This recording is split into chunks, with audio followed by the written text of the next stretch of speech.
함께 묵상으로 기도함으로써 우리 오전 예배 하나님 앞에 드리겠습니다.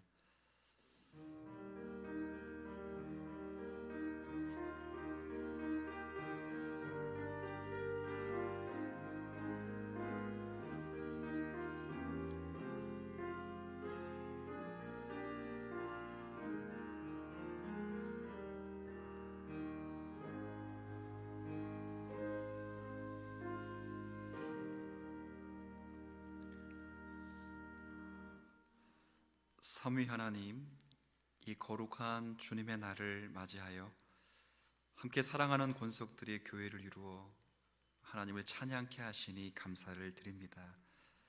하지만 우리는 주님의 거룩하신 위엄 앞에서 비참한 죄인임을 고백하지 않을 수 없습니다.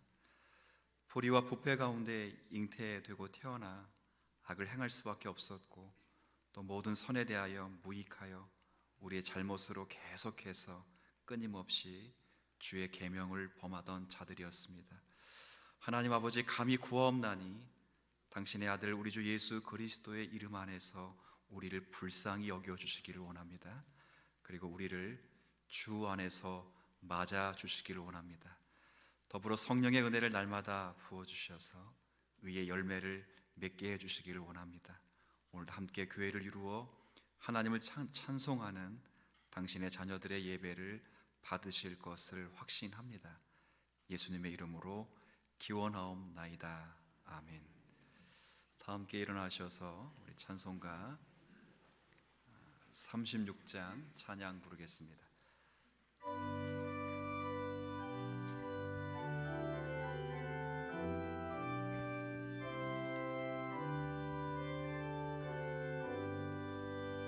주 예수 이름 높이어 나 찬양하여라. 긍휼 유관을 들여서 만유의 주 찬양. 긍휼 유관을 들여서 만유의 주 찬양. 주 예수 당한 고난을 못 잊을 죄인아, 내 귀한 몸에 맞춰서 만유의 주 찬양. 내 귀한 몸에 맞춰서 만유의 주 찬양. 이 지구 위에 거하는 온 세상 사람들, 그 크신 위엄 높여서 만유의 주 찬양. 그 크신 위엄 높여서 만유의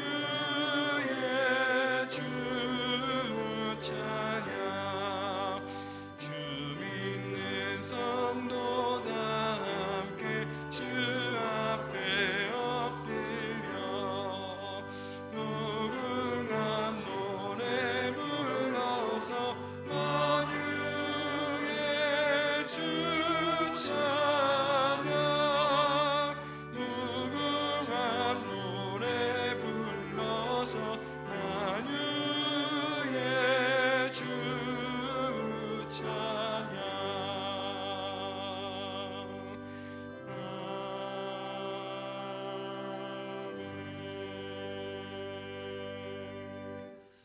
네, 교동문은 77번째 요한복음 3장입니다.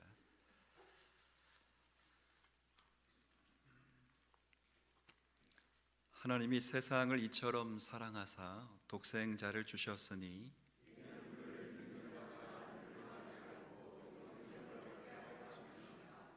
하나님이 그 아들을 세상에 보내신 것은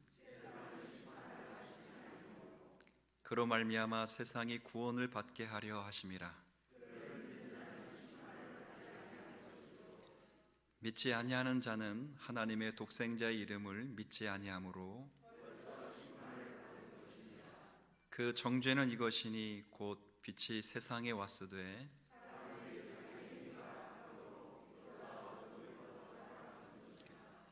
악을 행하는 자마다 빛을 미워하여 빛으로 오지 아니하나니 진리를 따르는 자는 빛으로 오나니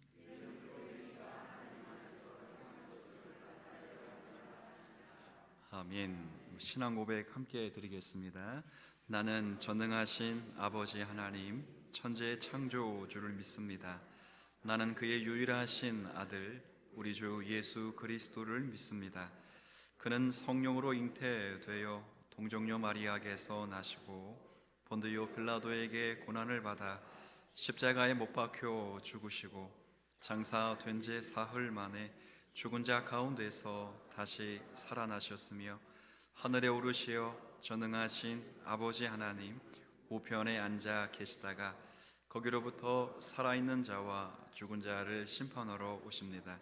나는 성령을 믿으며 거룩한 공교회와 성도의 교제와 죄를 용서받는 것과 몸의 부활과 영생을 믿습니다. 아멘. 자리에 앉으셔서 우리 찬송가 259장을 찬송 부르겠습니다. 이 찬송 부르신 후에 예배를 대표해서 강필구 장로님께서 기도하십니다.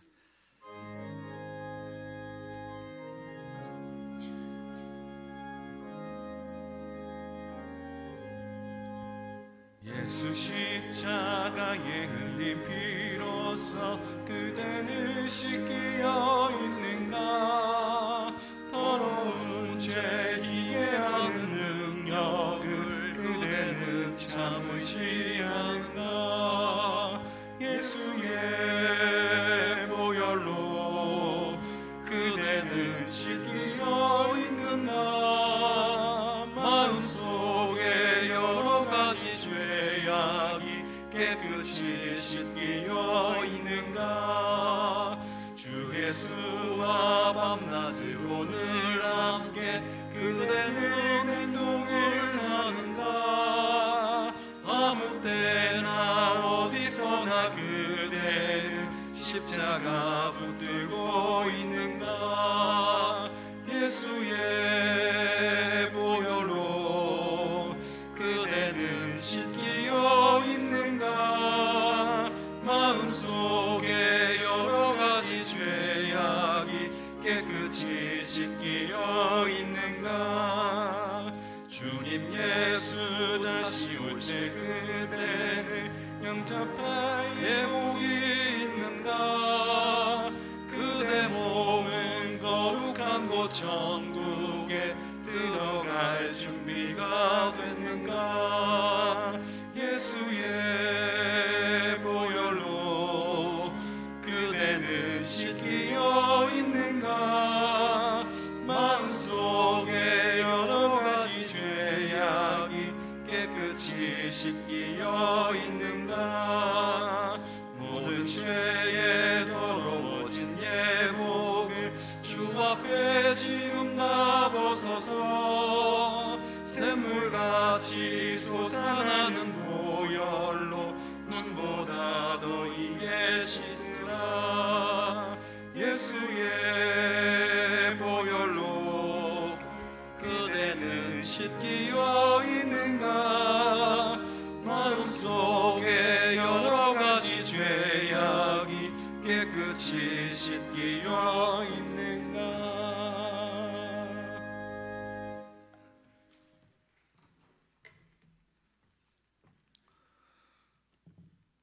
사랑과 은혜가 풍성하신 거룩하신 우리 하나님 아버지, 먼저 이 시간 우리 하나님 앞에 진심으로 감사와 영광과 찬양을 올려드립니다. 지난 한 주일 동안에도 세상 가운데 저희들 참으로 어려운 가정 환경 속에서 또 잘 살게 하시고 또 4월 달 마지막 첫 주를 허락하시어 모든 성읍의 일선을 내려놓고 이 시간 주님 앞에 나와 예배 드릴 수 있도록 인도하여 주심을 먼저 감사를 드립니다. 우리 하나님 아버지, 저희들 한 주일 동안 살 때 정말 뜻하지 않는 코로나라는 사태 안에서 저희들 참으로 어렵게 힘겹게 또 지금까지 생활해 왔습니다. 그 중에서도 또 우리 주님께서 택하심을 받아 저희들을 또 무사히 지켜주시고 또 이렇게 교회로 함께 모여 예배하게 하시니 감사를 드립니다. 하나님, 한 가지 안타까운 마음은 오늘부터라도 전 성도가 교회에 모여 예배 드릴 수 있을 줄 알았는데 참으로 사정이 그러하지 못한 안타까운 마음을 담아 이 시간 하나님 앞에 간구드리오니 우리 하나님께서 이 시간 함께하여 주셔서 예배를 축복하여 주시옵소서. 또 우리 교우들 가정에서 또 지금 이 시간 함께 영상으로 예배하는 모든 교우들과 가정 또한 동일한 은혜로 함께하여 주시옵소서. 동일한 예배로 우리 하나님께서 꼭 받아 주시옵소서. 그래야 오늘 하루 거룩한 주일 하루가 더욱더 하나님께 뜻 있는 하루가 되게 하여 주시고 또 보람된 하루가 되게 하여 주시옵소서. 하나님, 참으로 저희들 끝까지 이 사태 안에서 잘 생활하게 하여 주시옵소서. 지금은 많이 참으로 완화되고 또 많이 안정되었지만 그래도 저희들 늘 긴장하는 마음으로 끝까지 잘 이겨낼 수 있도록 함께하여 주시옵소서. 나라에서 주는 지침에 잘 협력하며 또 잘 지키며 아버지 하나님 완전히 아버지 하나님 안정될 때까지 늘 주님만을 의지하며 살게 하여 주시옵소서.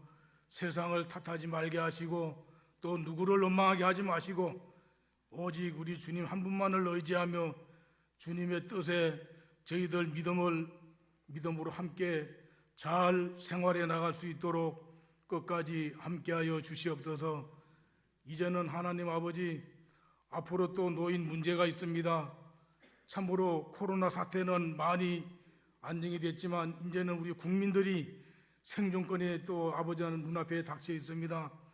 우리 하나님, 우리 대한민국을 사랑하시고 또 우리 대한민국 국민들을 사랑하셔서 정말 이 생존권을 잘 이겨내게 하여 주시고 또 이 먹고 사는 문제도 또한 잘 이겨낼 수 있도록 함께하여 주시옵소서.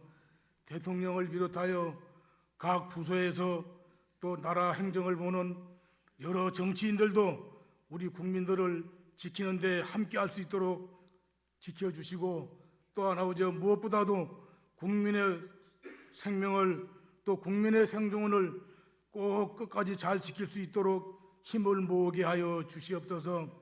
그래야 우리 대한민국이 이제는 언젠가는 또 우리 하나님께서 또 평안한 날 주실 줄 믿고 그 날을 바라보며 더욱더 열심히 내어 주님을 의지하며 살아갈 수 있도록 함께하여 주시옵소서. 또 하나님, 이 시간 말씀을 전하실 우리 목사님 크신 은혜로 함께하여 주시고 또 아버지 성도들이 다 모인 가운데에서 말씀 전할 수 없는 그 안타까운 마음도 위로하여 주시고 이 시간 말씀 선포하실 때 저희들 그 말씀을 듣고 또 많은 깨달음 있게 하여 주시옵소서. 그래야 어떠한 환경과 여건 속에서도 정말 믿음 잃지 않게 하여 주시고 끝까지 믿음 지키며 그 말씀을 또 마음에 새기어 더욱더 주님 말씀을 표준 삼아 살아가는 저희들 되게 하여 주시옵소서. 이 시간 아버지 하나님, 정말 온전한 이 예배를 주님께서 받아주시고 또 아버지 하나님 예배를 크게 축복하여 주시옵소서. 또 하루속히 모든 것들이 안정되는데 저희들 모든 성도들이 하나님 앞에 열심히 기도하여 그날을 속히 올 수 있도록 저희들이 함께 힘쓰는 우리 주님 사랑교회가 꼭 되게 하여 주시옵소서. 이 한 시간 오직 이 예배를 우리 주님께 의지하며 거룩하신 예수님의 이름으로 기도 올리옵나이다. 아멘.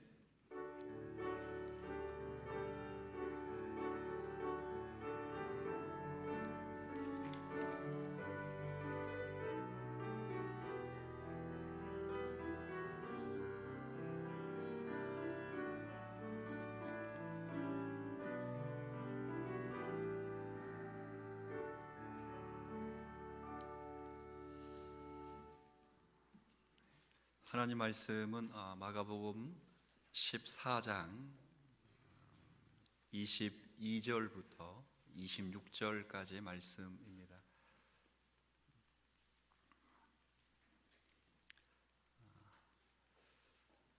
80쪽입니다. 80쪽. 우리 함께 봉독하겠습니다. 그들이 먹을 때에 예수께서 떡을 가지사 축복하시고 떼어 제자들에게 주시며 이르시되 받으라 이것은 내 몸이니라 하시고 또 잔을 가지사 감사 기도하시고 그들에게 주시니 다 이를 마시매 이르시되 이것은 많은 사람을 위하여 흘리는 나의 피 곧 언약의 피니라. 진실로 너희에게 이르노니 내가 포도나무에서 난 것을 하나님의 나라에서 새 것으로 마시는 날까지 다시 마시지 아니하리라 하시니라. 이에 그들이 찬미하고 감난산으로 가니라. 아멘. 이 시간에는 우리 이재준 성도님께서 특별 찬양을 하시겠습니다.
세상 위에 넘칩니다. 가릴 수 없는 주 영광 온 땅 위에 충만합니다. 주님만이 길이 오니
박수로 한번 영광 올려드릴게요. 감사합니다.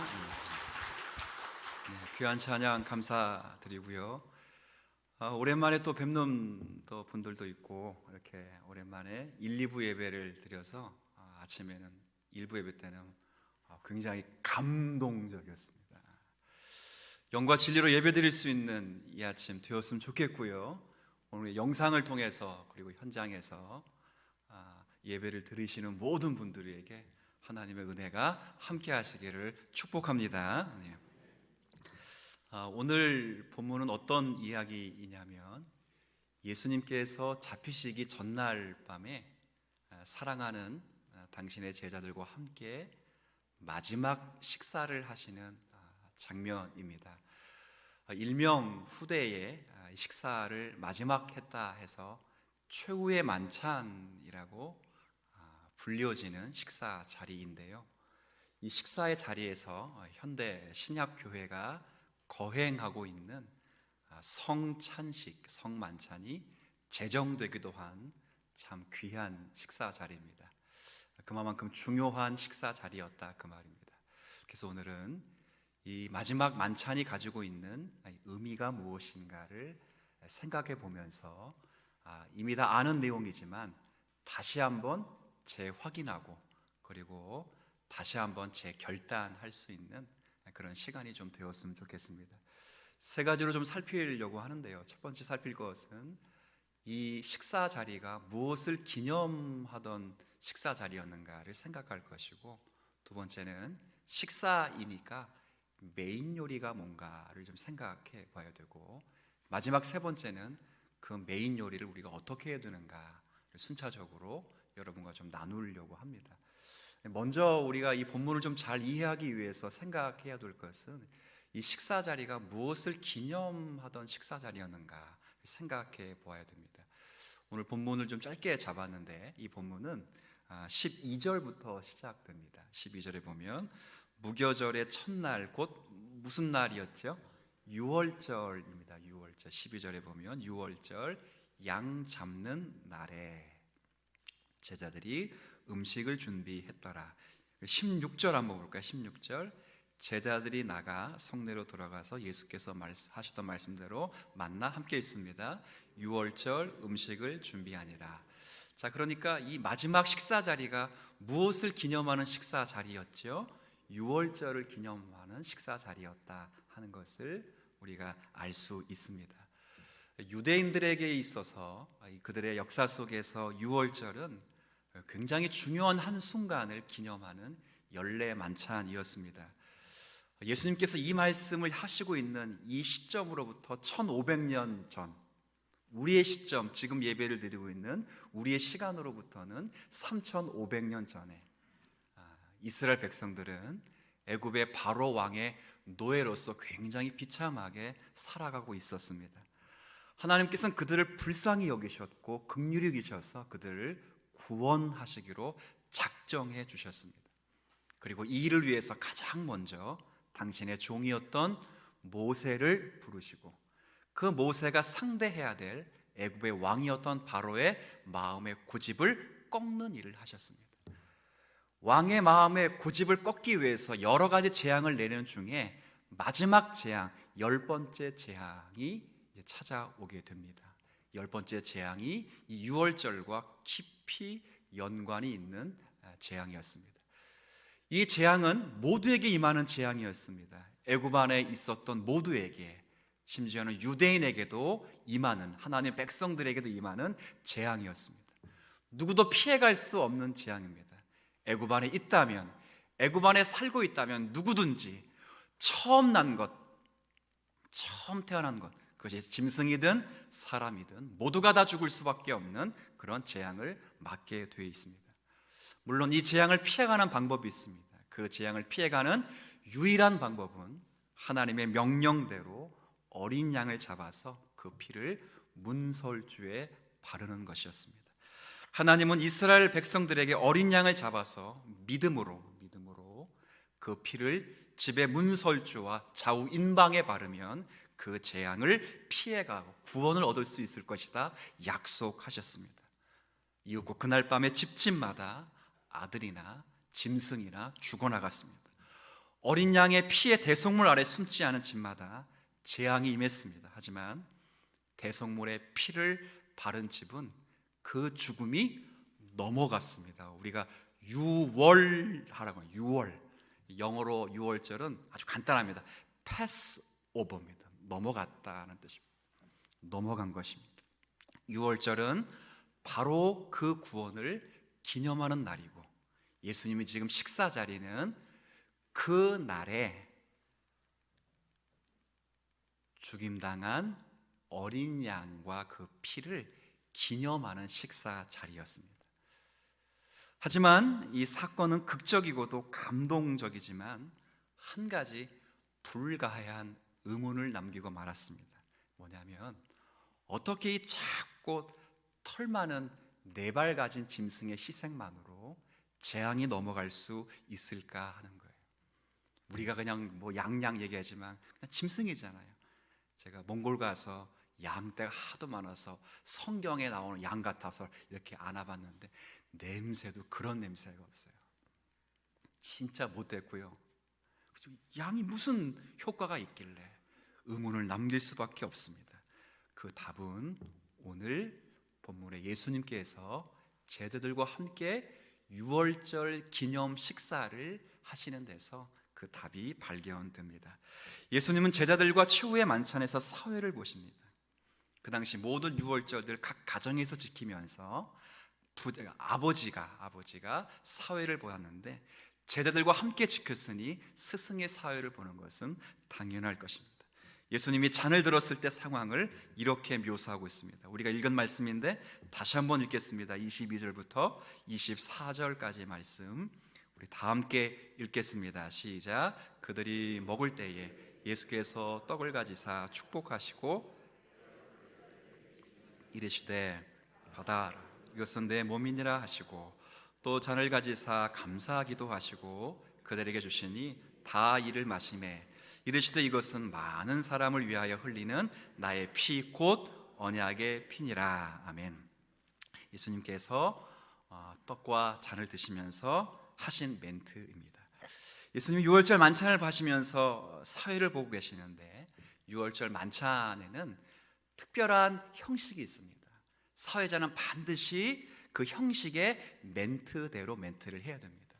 그 멘트에서 1.1획도 벗어나면 유월절 기념 축사를 잘못하는 것입니다. 예수님이 이 땅에 지금 이 말씀을 하시기 전까지는 1500년 동안 끊임없이 유월절 멘트를 그렇게 했습니다.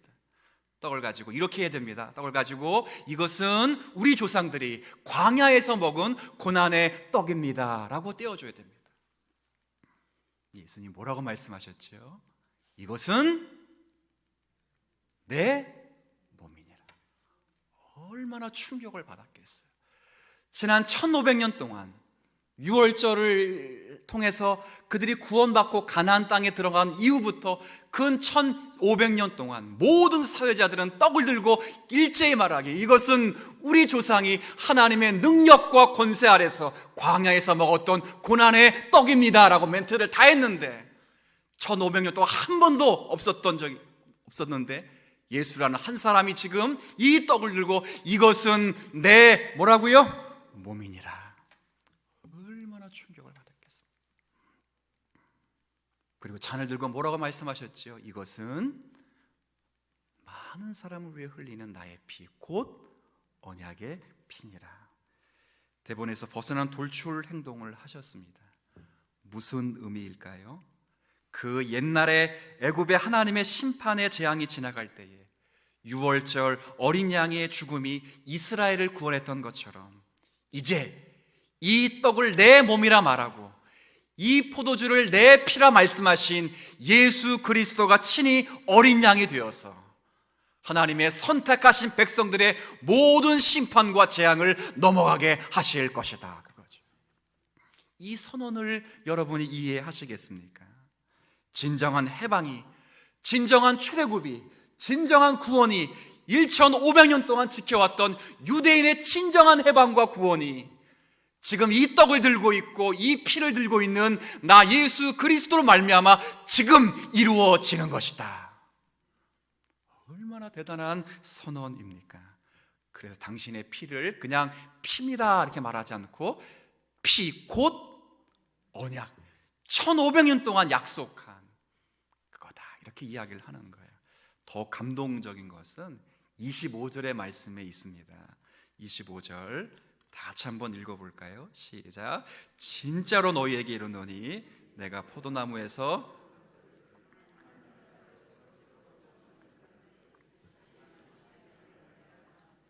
진짜로 내가 뭐뭐 할 때까지는 먹지도 마시지도 않겠다. 이거 누가 하신 말씀이에요? 예수님이. 무슨 말씀 같아요? 물론 이 의미의 칼빈 같은 분은 의식법에 대한 폐지의 선언이다 이렇게까지 이야기를 하셨는데, 물론 굉장히 중요하고 맞는 말씀이지만, 근데 이 말씀의 또 다른 의미는 사실은 맹세 형식구입니다. 맹세. 나중에 한번 집에서 성경을 보시면 사도행전 23장에 보면, 제가 설명을 좀 드리면, 바울 사도가 복음 전도를 이렇게 하면서 유대인들에게도 복음을 전하고 막 그러니까 유대인들이 뿔이 나서 바울을 죽이려고 했어요. 그래서 바울을 죽이려고 했던 그 결사단이 결사된 후에 뭐라고 맹세를 하냐면, 내가 바울을 죽이기까지는 먹지도 마시지도 아니할 것이다. 똑같은 맹세를 해요. 맹세. 예수님이 지금 맹세하신 거예요. 맹세. 뭐라고 말씀하셨냐면, 내 살과 내 피로 자기 백성들을 구원하시고 그 백성들을 하나님의 나라에서 다시 만나기까지는 내가 먹지도 마시지도 아니할 것이다. 이 말씀. 이 말은 뭐예요? 내가 한 약속을 반드시 지킬 것이다. 이 대속의 희생으로 하나님과 우리 사이에 새로운 관계가 성립되었고 새로운 언약이 성립되었는데, 그 언약의 조건이 예수의 피예요. 피. 그래서 언약의 피라고 했어요. 그 피를, 그 포도주를 다시 마시지 않겠다는 말씀은 그 언약은 반드시 이루어질 것이며, 그 약속, 그 언약은 우리의 조건을 따라 이루어지는 것이 아니라 하나님의 크신 은혜와 사랑과 하나님의 강권하시는 능력에 의해서 그 약속은 이루어질 것이다 하는 거예요. 제가 예전에 이 25절의 말씀의 의미를 좀 알고 얼마나 감동을 받았는지 몰라요. 왜 그러냐면, 예수님이 약속만 하신 게 아니고 약속하시고 무엇까지 하신다고요? 맹세까지 하신다. 여기는 진실로 됐지만 진짜로라는, 진짜로. 내가 진짜로 말하는데 이렇게 말해요. 여러분, 저와 여러분이 그런 대상이심을 먼저 감사하실 수 있는 여러분 되었으면 좋겠습니다. 여러분이 무엇이기에 약속까지 하시고 그 약속을 하신 것만으로 충분하시고, 그분은 영원불변하시며 이제부터 영원까지 완전하신 분이기 때문에 반드시 이루실 것인데, 그러나 약속뿐 아니라 여러분에게 그 천국의 소망을 주신 것뿐 아니라, 줄 것이다 약속하신 것뿐 아니라, 그 주실 때까지 그 약속을 반드시 이루시겠다고 맹세까지 하신 우리 주님이 나의 주님이라는 것에 감사하실 수 있는 여러분 되었으면 좋겠습니다. 이 은혜가 얼마나 큰지 몰라요. 그리고 이 만찬의 의미를 조금 더 이해하기 위해서는 좀 들어갑니다. 첫 번째 살핀 것은 이 식사 자리가 어떤 자리였다고요? 6월절을 기념하는 만찬 자리였다는 걸 확인했어요. 그러면서 이 6월절의 모든 의미가 예수로 인해서 성취된다는 걸 확인했습니다. 두 번째는 식사 자리에는 뭐가 있어야 돼요? 그렇죠. 여러분, 이제 저를 이제 누구든지 신방을 손님을 초대하면, 자, 제가 이렇게 초대했어요. 그래서 김치, 깍두기, 또 반찬이 뭐 있죠? 콩나물. 요즘 제가 그런 거만 먹나요? 김치, 깍두기, 콩나물, 그다음에 소스, 반찬 딱 놨어요. 이게 뭐가 빠졌다는 느낌이 들어요? 메인 요리가 좀 빠졌다는 느낌은. 물론 집에서는 그렇게 먹죠.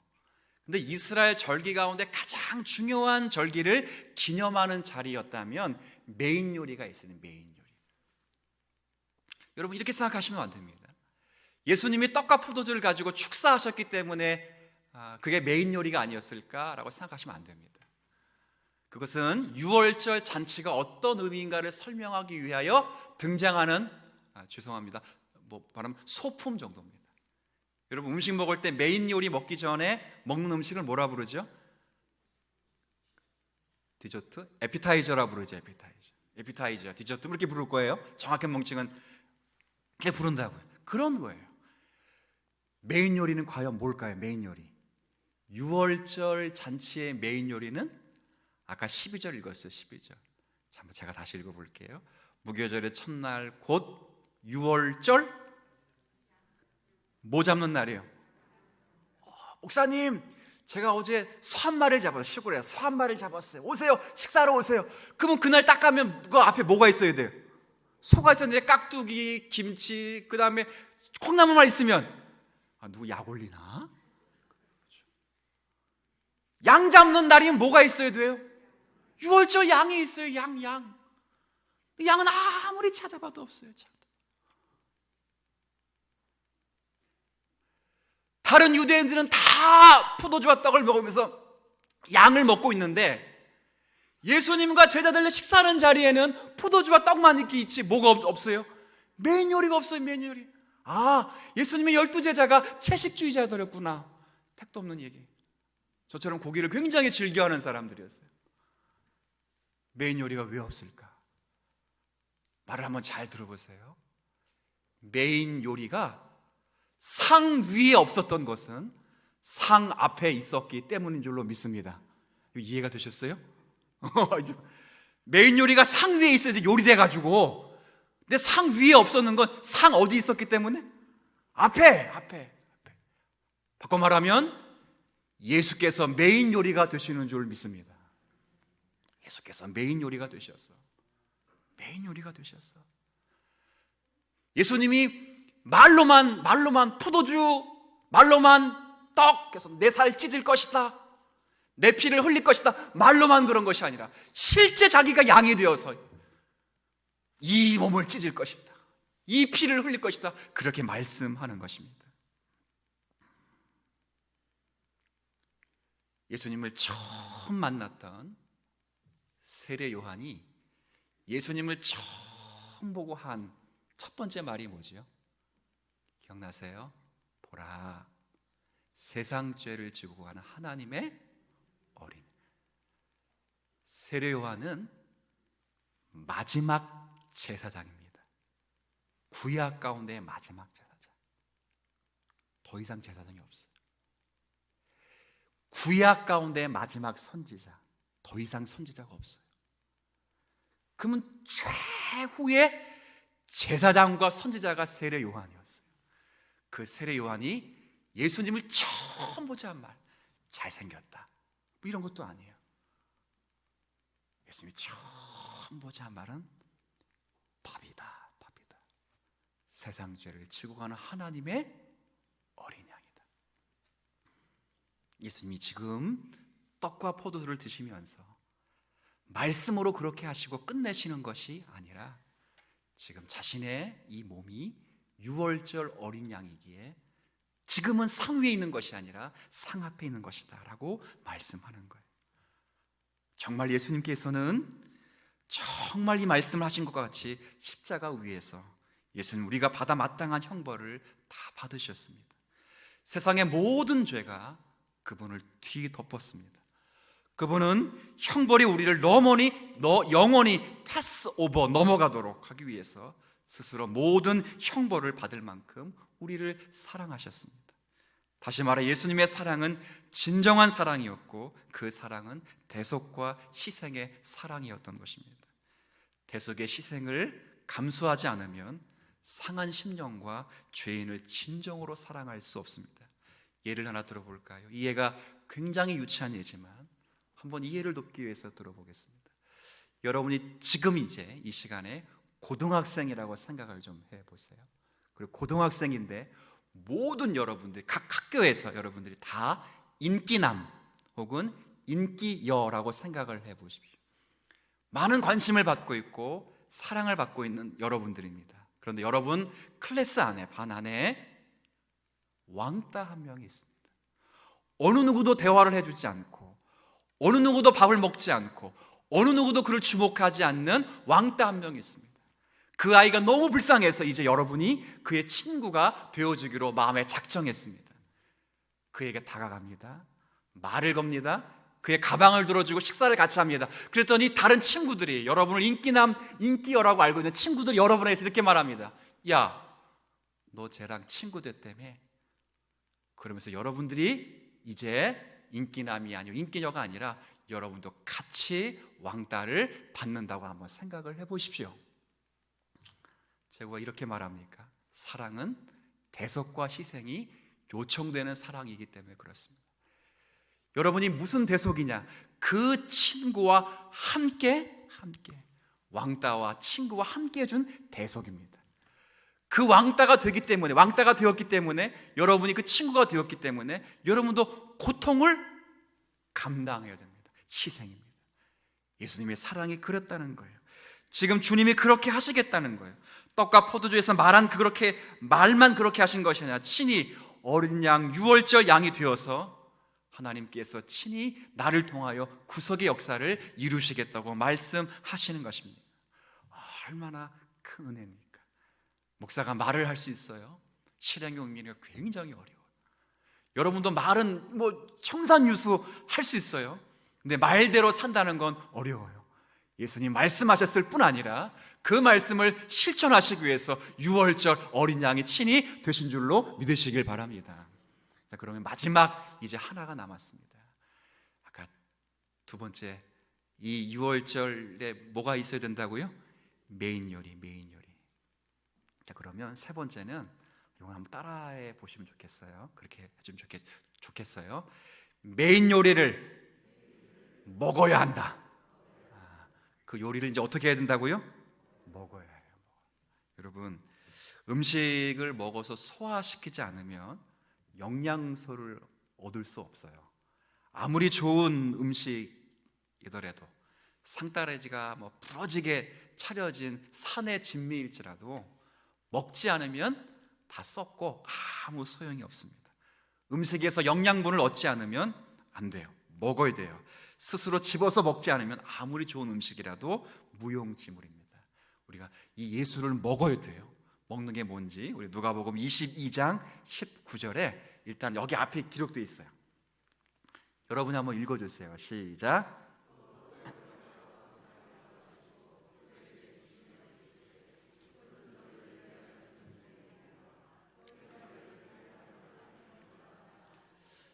누가는 마가보다 조금 더 해설을 해요. 똑같은 사건을 가지고. 근데 여기 보면 파란 글씨 마지막에 나를 뭐라고 되어 있어요?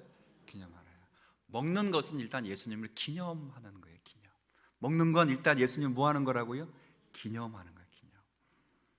예수님을 믿는 것, 예수님을 기념하는 것, 이것이 먹는 거예요.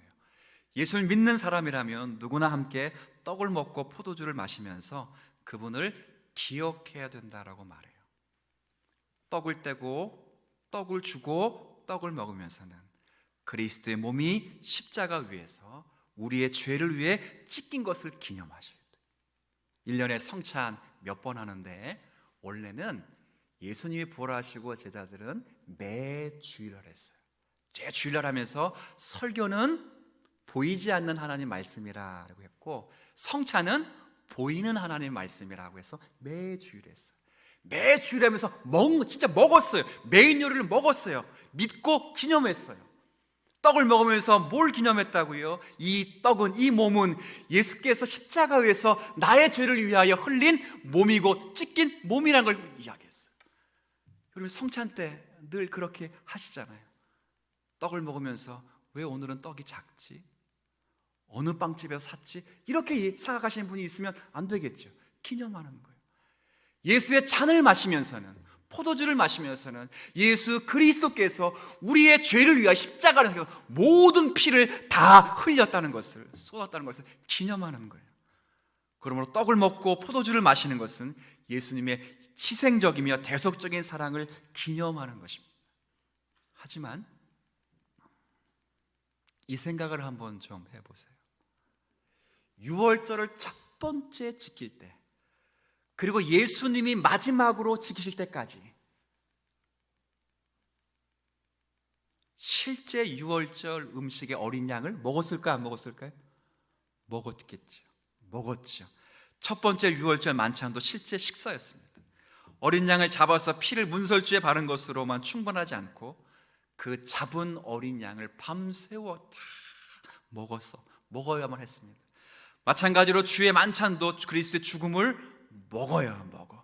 기념하는 것으로 넘어서 자신의 것으로 삼는 의식을 삼아야 됩니다. 마가복음 우리 아까 읽었던 14장 22절에 받으라라고 되어 있지만 원래 의미는 받아 먹어라고 되어 있습니다. 다른 성경 받아 먹어라고 되어 있어요. 먹어라고. 그분이 하신 일을 받아 먹어야 합니다. 우리가 실제 그분이 하신 일을 믿고 받아서 우리의 양식으로 삼아야 됩니다. 우리의 육신이 매일 밥을 먹고 매일 물을 마시지 않으면 살아갈 수 없듯이 우리의 영혼이 매 순간 죄인들을 위해 대속해 주신 그 죽으신 예수님의 죽음을 기억하고 그 은혜를 의지하지 않고선 누구도 살아갈 수 없다는 것을 인지하고 그리스도를 의지하며 그리스도를 붙잡기 위하여 몸부림치셔야 됩니다. 그것이 예수를 먹고 사는 삶입니다. 예수님의 살을 먹고 피를 마시는 것은 매 순간 주님을 의지하고 사는 것입니다. 더 나아가 하나님의 생명과 하나님의 의를 위해 주님을 따르겠다고 순종하는 것이겠지요. 이제부터는 세상으로부터 배부르지 않고 내가 예수로 배부르겠다라고 결단한 것과 똑같습니다. 제가 보니까 사람은 무엇을 먹든지 그 먹는 것을 가지고 자기 힘으로 삼습니다. 그렇죠? 이게 풀만 먹으니까 힘을 못 씁니다. 전쟁에 나가는 사람은 반드시 뭘 먹이죠? 고기를 먹입니다. 고기를. 그렇죠? 먹는 대로 힘을 씁니다. 예수님의 살을 먹고 예수님의 피를 마시는 사람은 예수님을 자기의 힘으로 삽니다. 그렇게 삼습니다. 그러나 예수님의 살을 먹지 않고 피를 마시지 않으면 자신의 힘으로 자기의 인생을 살아갈 수밖에 없습니다. 자기 힘으로 자기의 인생을 계획하거나 자기 능력으로 자기의 삶을 보존시킨다면 어떻게 해야 될까요? 제가 쭉 세상을 보니까 예수를 먹고 마시지 않는 사람들의 특징이 있는데 자기를 지키려면 자기 힘으로 자기를 지키려면 보니까 독을 품어야 되더라고요. 무엇을 하든지 독하게 하더라고요. 공부를 해도 독하게 하고 직장 생활에도 독을 품고 합니다. 무엇을 하든지 독하게 합니다. 그래야 자신을 지킬 수 있다고 생각하기 때문입니다. 근데 잘 보세요. 목 없는 놈이 독이 있죠? 힘없는 놈이 독이 있습니다. 짐승의 세계를 잘 보면 힘이 없는 놈들이 독을 품고 있습니다. 그 독으로 자기를 지켜야 되기 때문입니다. 그러나 예수를 믿으면 더 이상 자기가 자신을 지키지 않아도 됩니다. 매일 예수님을 먹고 마십니다. 그러면 예수님이 그 사람의 힘이 되어 주십니다. 그리고 이 사람은 예수로 인하여 살아가게 됩니다. 예수로 인해서 또 예수를 먹고 마시고 살면 품었던 독까지 다 내려놓습니다. 참 신기합니다. 근데 더 신기한 건 예수를 따라다닌다고 하면서도 예수를 믿는다고 하면서도 정말 예수를 먹고 마시지 않으면 예수를 이용해서 자기의 힘을 키우려고 합니다. 우리가 지난주에 봤던 가롯인 유다와 똑같이 됩니다. 그래서 자기도 모르게 독을 품고 다닙니다. 세상 사람들은 독만 품고 다니면 됩니다. 그런데 예수를 따르면서도 예수를 먹고 마시지 않는 사람들은 제가 보니까 오해하지 마시고 들으시면 좋겠어요. 기도하면서 독을 품고 기도하더라고요. 제가 볼 때 큰일 났다. 세상 사람들은 자신이 자신을 지켜야 되기 때문에 독을 품는 건 당연하겠지만 예수를 따른다고 예수를 믿는다고 말하면서 예수를 먹고 마시지 않으니까 이게 기도까지 하면서 독을 품는구나 라는 생각이 들기도 합니다. 이렇게 되면 맛을 잃어버린 소금과 같이 될 겁니다. 매일 예수 그리스도 십자가의 죽음을 생각하고 나의 욕망을 십자가에 못 박고 허망함과 독함을 내려놓고 예수님과 더불어 살아가는 믿음을 살아갈 수 있도록 여러분이 몸부림을 치셔야 됩니다. 그것이 예수를 먹고 마시는 삶입니다. 성경 한 구절 읽고 말씀을 좀 마무리하려고 합니다. 요한복음 6장 56절과 57절의 말씀을 여기에 기록해 두었습니다. 우리 같이 한번 읽겠습니다. 시작. 내 살을 먹고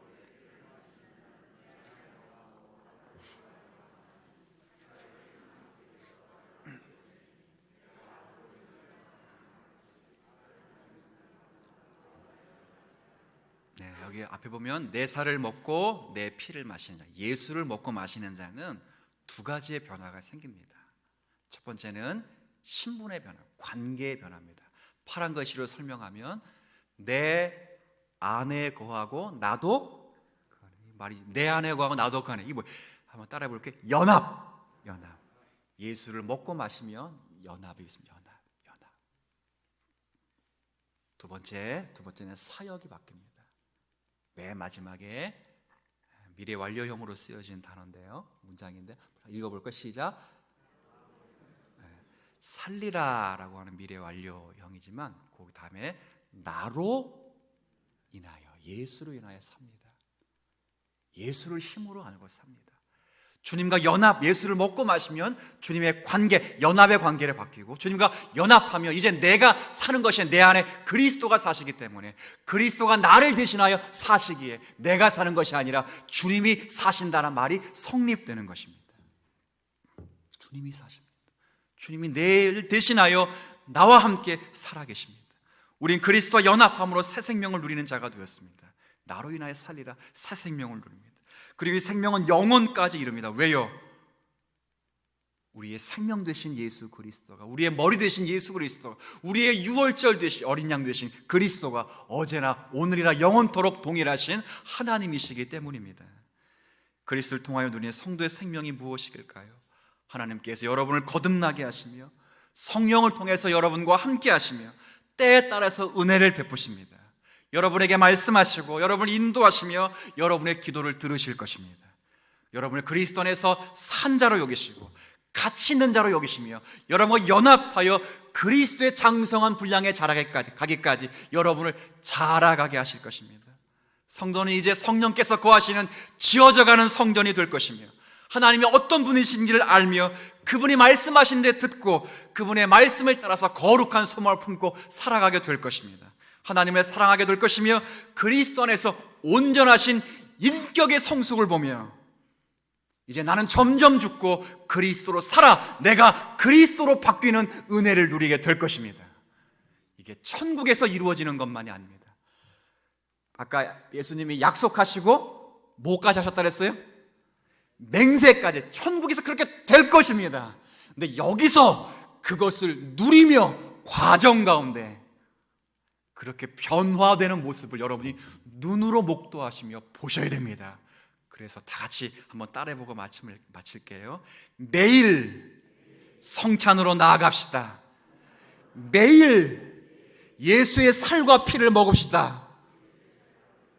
이 은혜가 여러분 가운데 죽어가는 이 한국 그리고 세계의 여러 희망이 없다 말하는 교회 속에 다시 우리의 답이 될 수 있는 오늘의 복음 되시기를 주의 이름으로 부탁을 드리겠습니다. 하나님, 십자가의 죽음을 생각하기를 원합니다. 나의 욕망을 십자가에 못 박기를 원합니다. 그리고 세상의 허망함과 독함을 내려놓고 예수님과 더불어 사는 믿음을 키워가는 저희들이 되길 원합니다. 그것이 주님이 주신 떡과 피를 받아서 먹는, 예수를 먹는 자의 삶일 것입니다.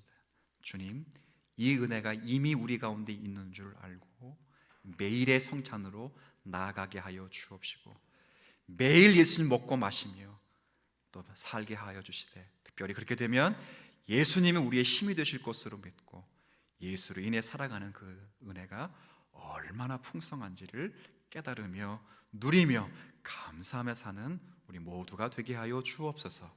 어려운 때를 보내고 있지만 우리는 주님이 계시기에 힘이 되는 줄 압니다.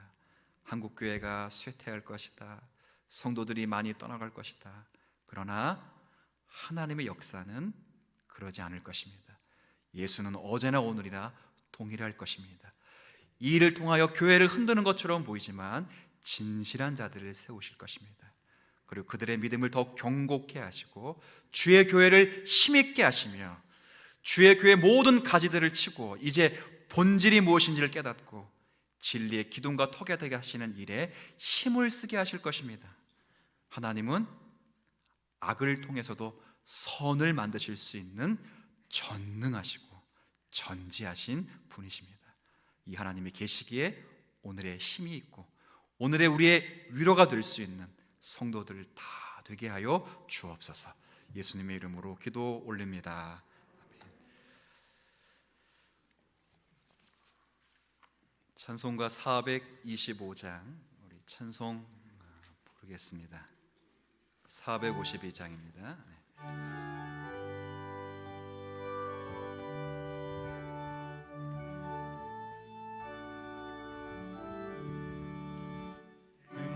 모든 기도의 제목 예수님 닮기 원합니다. 예수님 영상 나 있기 위해 세상에 보았기 전에 예수님 닮기 내가 원하네. 날 원하신 예수님을 내 마음속에 지금고도사 주님의 영상 익히소서. 무한한 사랑 풍성한 긍휼 슬픈 자 위로하시는 주 길 잃은 죄인 부르는 예수 그 영상 담게 하옵소서. 예수님 닮기 내가 원하네.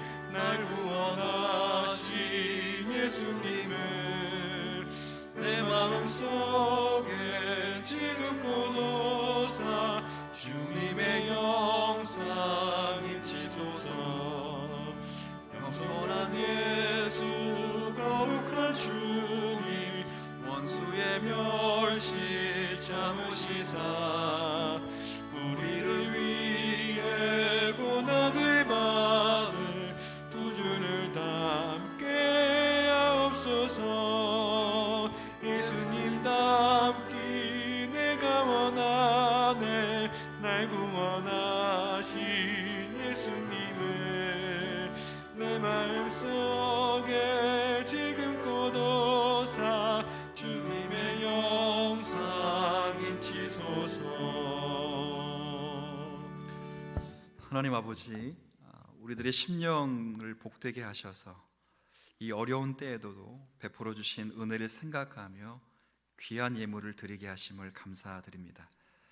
이 시간 드려진 예물이 주의 이름으로 사용되어질 때마다 많은 열매가 맺혀지기를 원합니다.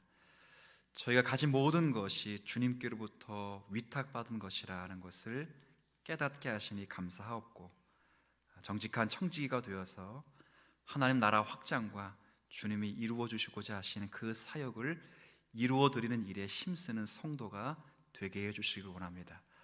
우리가 생업을 가지고 일하는 곳마다 하나님께서 복을 더하여 주옵시고 더 풍성한 것을 얻게 하시며 더욱 넘치는 기쁨을 가지고 하나님 앞에 살아낼 수 있게 하여 주옵소서.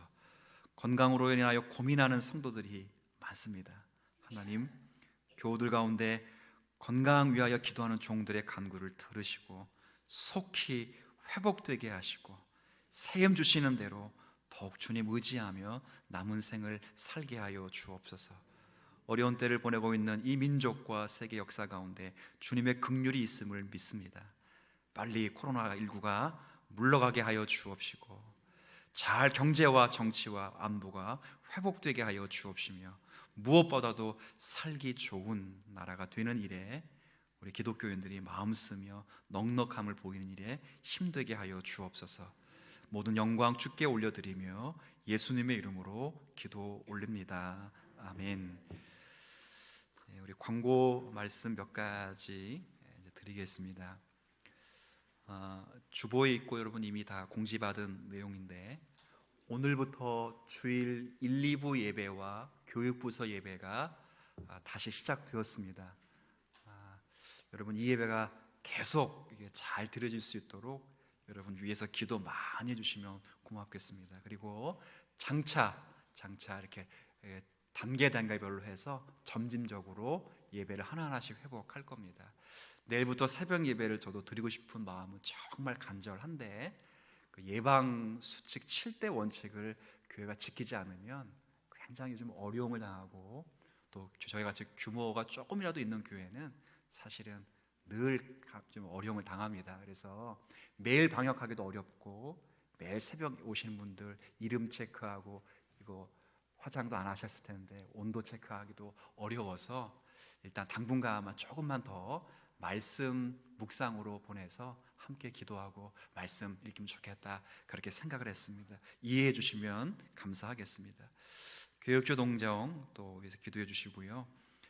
이제 내려오다 보니까 지난주 장로고시 본다는 소식을 알고 여러분들이 붙었어요, 어떻게 됐어요 물어보신 분들이 있어서 주보가 나온 후에 발표가 됐기 때문에 제가 구두로 말씀드리면 전원 합격하셨습니다. 공부를 많이 하셔서 잘 또 패스했으니까 좋은 또 목양 장로가 될 수 있기를 위해서 여러분들 기도 많이 해주시면 고맙겠습니다.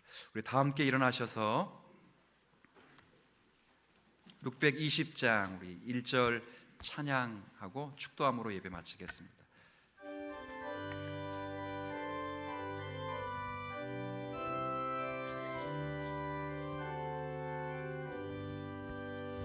여기에 모인 우리 주의 은총 받은 자여라. 주께서 이 자리에 함께 계심을 하노라.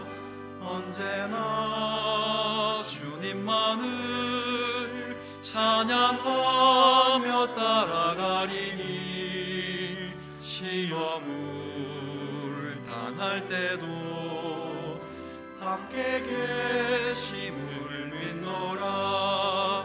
이 믿음 더욱 굳세나 주가 지켜주신다.